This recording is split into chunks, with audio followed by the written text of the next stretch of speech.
Quality और consistent performance के लिए सिर्फ सिल्वर पंप्स एंड मोटर्स, नाम याद रखना। અચ્છા, એનબીસીસી પર સર ફોકસ કરીએ, બિકોઝ એનબીસીસીને લઈને સમાચારો પણ છે, સ્ટોક અત્યારે 4% ઉપર પણ છે અને બહુ અમેઝિંગ મૂવ બતાવી છે.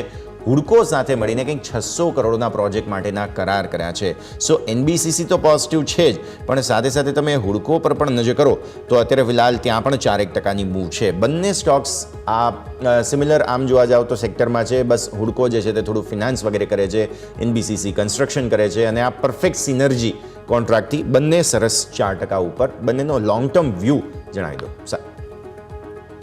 ઝડપથી આપણે જે પીએસયુ પર સલાહ આપી રહ્યા છે, બંને પીએસયુ કંપનીઓ છે અને આઈ થિંક પીએસયુ કન્સ્ટ્રક્શનમાં છે અને બેઝિકલી જોઈએ તો ઓર્ડર બુક તો મીન્સ કે હુડકો જો તો એની પણ સ્ટ્રોંગ છે, ફાઇનાન્સની બુક અને એનબીસીસી ની પણ ઓર્ડર બુક ઘણી સ્ટ્રોંગ છે.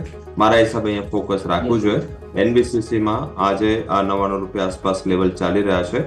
કરંટ લેવલે પણ ખરીદારી થઈ શકે છે વિથ સ્ટોપ લોસ ઓફ 95.60 અને થોડું શોર્ટ ટર્મ આઉટલુક હોય તો ત્યાં 110 સુધીના ટાર્ગેટ જોવા મળી શકે છે.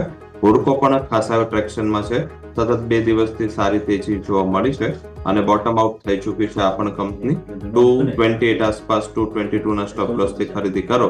ઉપરની બાજુ ઇમિડિયેટ ટાર્ગેટ 242 ના જોવા મળી શકે છે. તો આટલી તેજી બાદ પણ કરંટ માર્કેટ પ્રાઇસ એનબીસીસી અને હુડકોમાં ખરીદારી કરવી જોઈએ.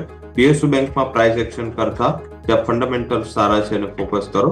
આ લોઅર લેવલથી ભલે સારી તેજી આવી છે છતાં પણ ફોલો અપ બાઇંગની પ્રોબેબિલિટી છે, કારણ કે ટોપથી જે કરેક્શન છે 40 થી 50% છે, તો વધારે પડતી ચિંતા ના કરવી જોઈએ. મારા હિસાબે શોર્ટ ટર્મ ટ્રેડિંગ માટે બંને સારી બેટ છે.